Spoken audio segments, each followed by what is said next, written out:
Alright, let's get started here. Today we're going to be replacing the throttle cable on a BR700. This actually goes for most backpack blowers, doesn't matter what kind it is really. All the steel backpack blowers is kind of how you replace the throttle cable. And you have to replace basically the whole harness and everything, so that's what we're doing here. And start off, we got to take this big shroud off. So as you can see, you have to take the full starter off first, and then the 4 screws that hold the shroud on, and pop that bad boy off, and then it'll expose all the basically the internal. Sorry, allergies are a little bad today, but yeah. So again, you have to replace the whole thing. So it's basically the kill wire, the kill wires, and the throttle cable itself. So this is a customer specified service. That's what we call it. Means the customer only wants this done. They don't care how it runs. They don't care if it starts. They don't care about anything. All they want is this throttle cable replaced. Usually these are customers that are very tight, you know, so they're like, I don't care, my blower runs fine, and just do this only. And that's what we're gonna do. So you can see the air filter is really nasty. The air filter housing is all nasty. The carburetor is leaking. It's got some issues, but hey, they don't want those addressed. So this is all we're doing, is replacing the throttle cable. So you want to remove these 2 kill wires. I usually use a tool. I could just reach over and grab my pliers, but I like to make things harder on myself. So you need to take off this housing here, or remove the screw to take off the housing, or it won't come off. And make sure, sometimes that brass fitting will fall out, and make sure you put that back in because it needs that. They had it kind of hog-tied, and I guess they were using it that way, but they just kind of rigged it to work, I guess, to get them through the end of their shift. I don't know, but as you can see, the throttle cable is literally broken off. And yeah, there you go. So the kill wires and the throttle cable are all in one. Now we'll start taking the control apart. So a couple of torque screws here, and then you can pop that top cover off. It's not too hard to do. You just kind of basically have the other cable there with you and just replace what you're taking off. So I don't like how it has that harsh 90-degree angle in the control. I wish steel would figure out a different way, because they tend to break right there and have issues right there. So, but that's just the way steel has it. As you can see, that loom and cable is like warped in place now, but yeah, that's how steel does it. So that's how we put it back in. So you'll have to, there's one rounded connector, and there's one that connects to that little spring.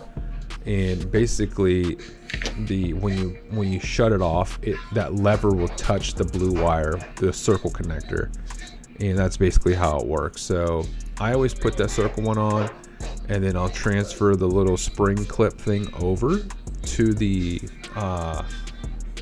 new cable, and then install that next. So sometimes these things actually get on there, and they're hard to come off. So keep that in mind when you try and take it off.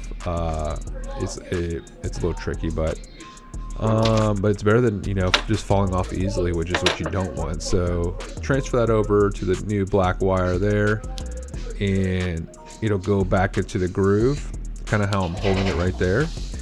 And as you can see, there's like a little triangular slot it'll slide into, and just slide it back in.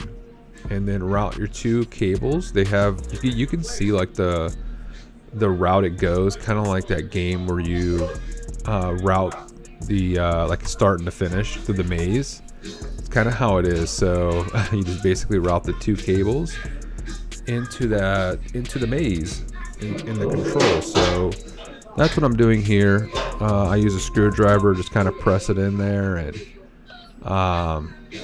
yeah, a screwdriver is a lifesaver. It's my most used tool. I clip it onto my shirt, and it's got a little magnet on it, and it's a very strong screwdriver. And you know, it saves my butt a lot of the time. Rather than going and finding a screwdriver or finding a magnet, I usually have it clipped on my shirt. So highly recommend. I got on Amazon, I think it was like $25 or something for 2 of them. One was a Phillips, which I don't use, but the flathead definitely use it a lot, especially adjusting carburetors and, you know, pulling out screws and stuff. But so you just basically keep routing these 2 wires through the control, and then you'll install this cable. It's just a regular anchor cable, nothing crazy, but you can see how it goes into that slot there.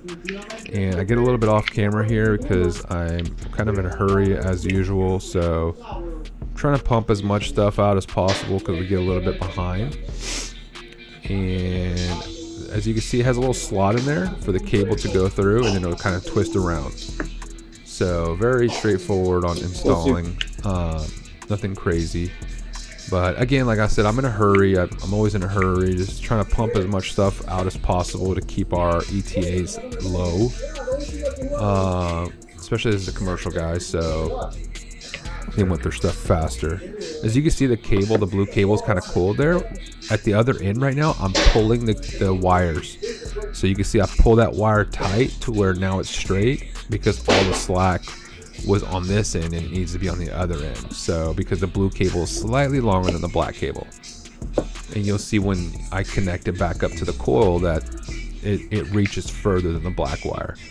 So you need to slide this little rocker thing back in place, and the first time I try to put it together here, it wasn't all the way in place. It's got kind of a square, and you have to align the squares, and this is kind of what that lever, or that, you know, with that thumb lever that you can see I'm touching on the other side, that's what's connected to that piece, and that's what shuts it off. That's what locks it into place. You know, it locks the throttle into place. When you lock it into place, it does pretty much everything. So now I got it on there, and when I squeeze it together, it's holding together. Nothing's binding, and that's what you want. You don't want everyone to sink the screws in, and you know, while you're trying to squeeze the 2 pieces together. You don't want to do that. You want to squeeze the pieces together and then screw it in, because you don't want anything to break or have issues. So that's pretty much it for the control side. Very easy, very straightforward, and we'll get that installed here in a second. So as you can see, I'm just showing that it's moving perfectly. And now we're going to put the harness, or the throttle cable, onto the carburetor. And as you see, it's leaking very, very bad. It's nasty. Customer does not care. It's a customer specified service again. So don't be mad at me. That's just the way the customers are. You know, when they're cheap, they want it done quick, fast, and in a hurry. So, and the blower, a lot of the time, it's on its last leg. As you can see, the loom, or the harness that I'm putting in, has a piece of rope that's holding on the actual anchor that holds the loom in place on the rubber boot part of the nozzle, or the tube. And so that's like I said, this customer's probably has this blower and it's on its last leg, and they just want to keep it going and maybe get through this season and then trash it at the end, or use it for parts or whatever they want to do. But that little brass piece, you want to make sure you put that back in. I'll struggle with it here for a little bit, and it's supposed to be part of that orange housing, but it's very worn out, and it's just an older blower, so it's seen some use and abuse. But yeah, so I struggle with it a little bit, but you know, slide that bad boy in there. Don't forget that you need that piece. So connect your impulse line back to your carburetor if you did remove that. Connect that back, and then I'm gonna eventually get this air filter housing connected. But like I said, sometimes it's a beating, and I use gloves. People ask me why I use gloves all the time, and that's because I run a business from my laptop, so I go back and forth all throughout the day, because I do this part-time, and then I have a full-time business that I run for off-road parts. So I don't want to get my laptop all nasty, so I'll just pop the gloves off, type whatever I need to do, use my phone, whatever I need to do, and then I'll go back to mechanic stuff all throughout this. So So connect the two connectors. As you can see, like I said, that blue wire is slightly longer because it has a longer reach. Slide the wire back behind that baffle and screw it all the way in, and screw the intake screws back on, and you're good to go. That's pretty much it for that. So I snug that one back up, top one up, we're good to go, and you're pretty much done here. You gotta, as you can see, the harness will go into its own little slot there at the bottom. It kind of like snaps into place, I guess, where the loom will kind of be bound in place. So as you can see, I'm pushing it into there. Make sure you do this, because a lot of customers, you know, they mess these things up because they just push it all back together and put the screws in, and the cable's all kinked and smashed and broken and has issues later on down the road. So I'll give it a quick blow off there, and that's all I'm going to do to this thing. I'm not doing anything crazy. I just, again, the customer just wants it done as fast as possible, and there's pretty much literally zero editing in this. I may have shaved off 1 minute, but this literally took me, you know, 13 minutes to do this. So it charges about a half an hour, so about 50 bucks to install this cable. Cable is probably like 30 bucks or so, I don't remember. But put the housing back on here, and there's the 4 screws. Don't force it, push it into place first, and like I said, don't just sink the screws in. Get it into its home and then put the screws in. And sometimes these little bushings will get in the way. They'll get caught on those little eyelets there, and you know, you just want to just do your best to not just sink the screws in, because that's when you start breaking and stripping stuff out. As you can see, this blower doesn't even have a choke knob. Like I said, his carburetor needs to be replaced, but again, he's just, you know, being cheap. So we're just gonna keep moving on here, keep trucking, and these bottom screws are a little bit tricky to put in, but you know, as long as you have like a magnetic bit or something, and you can just kind of guide that screw into there, and boom, all 4 screws are back in. Now put that nasty air filter back on, because they don't care, I don't care. That's my motto. So if you care, then I care, but if you don't care, then I don't care, you know. But so yeah, put that, as you can see, this blower, he's got his money's worth out of this thing. So put the recoil starter screws back in, and then we're going to mount the control up here in a second. So yeah.